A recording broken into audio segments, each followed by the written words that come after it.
one nation, under God, indivisible, with liberty and justice for all. Okay, the next item on the agenda is public comment, and it looks like we have 2 people signed up.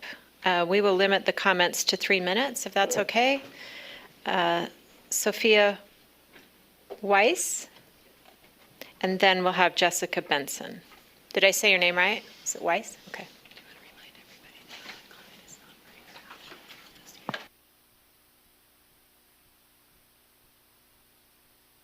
Yeah, just to remind the board, public comment is just to hear comments. We won't be discussing the comments. We may later in the day when it comes up. But if you would, turn on your mic and introduce yourself. Hello, my name is Sophia Weiss, and I was a parent of a student at AISU, and I was a PTO president. I would like to come here and say that I don't appreciate the role you guys did in assisting the Utah State Board of Education in strong-arming the school to close. You guys had a job to help support us, and you guys didn't.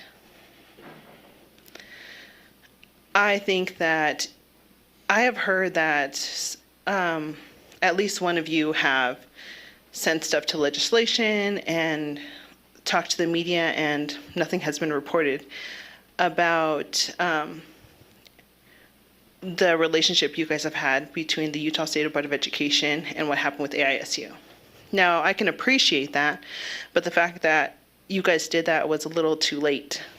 You guys helped impact over 1,300 students. I now don't send my kids to school, and I loved charter schools for many reasons, but I don't trust any of you or the Utah State Board of Education for a variety of reasons that are a long list that I cannot name in my couple minutes that I have with you.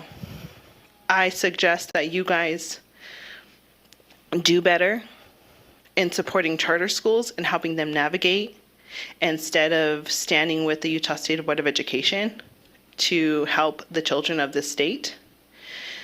And I hope that I don't see any of you guys speaking negatively anymore, or if you haven't, that's fine, and I hope you never will, about what AISU hasn't done and what they have done in order to close, because they are not alone in the things that happened early on in the early years of AISU.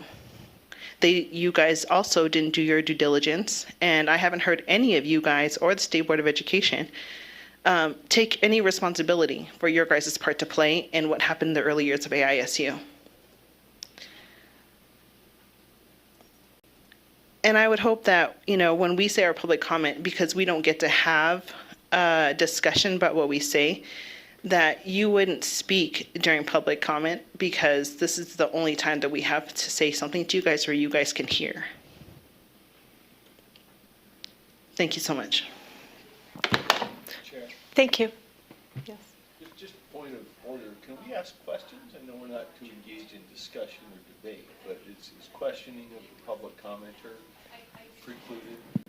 It's not on the agenda, so it's just public comment. Fair enough. All right. Thank you. Jessica Benson.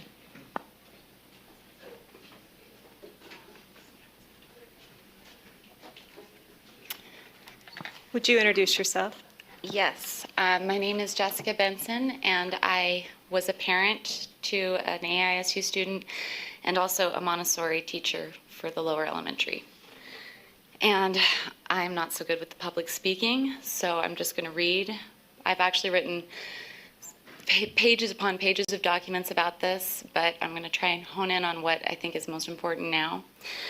And that is, it seems to me that there's a lot of focus on who's to blame for the AISU situation. And I implore you to focus on the future as opposed to the past, and what we need to do in order to make sure that this doesn't happen to another school in the future. Especially, it seems that there's an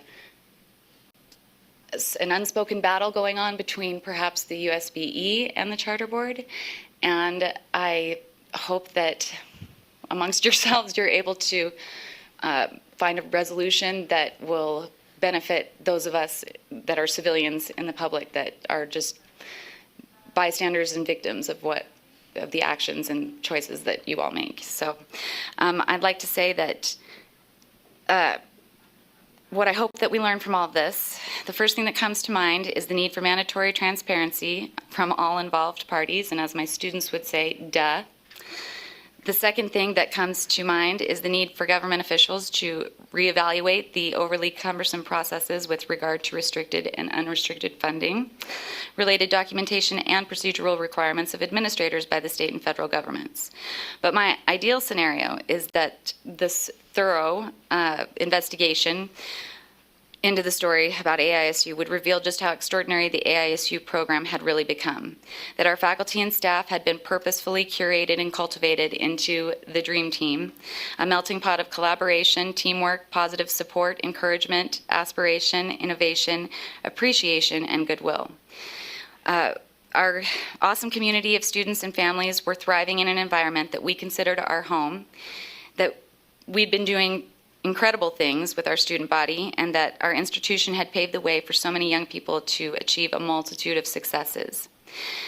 What AISU brought to Utah's community, what we as families and educators had purposefully selected to be our preferred model for education, does not exist elsewhere in this state. For many, that was a safe haven where at-risk kids could finally do well in school. For me, it was our internationalism, and I don't mean the internationalism that resulted from how the founders composed the original charter. I'm talking about the internationalism that was organically cultivated, the all-inclusive celebration of culture and global citizenship that permeated throughout AISU. As an example, I was a teacher to 22 students, and we had 17 different countries represented among those 22 students in my class. 9 of my kids were bilingual. It was a pretty incredible place.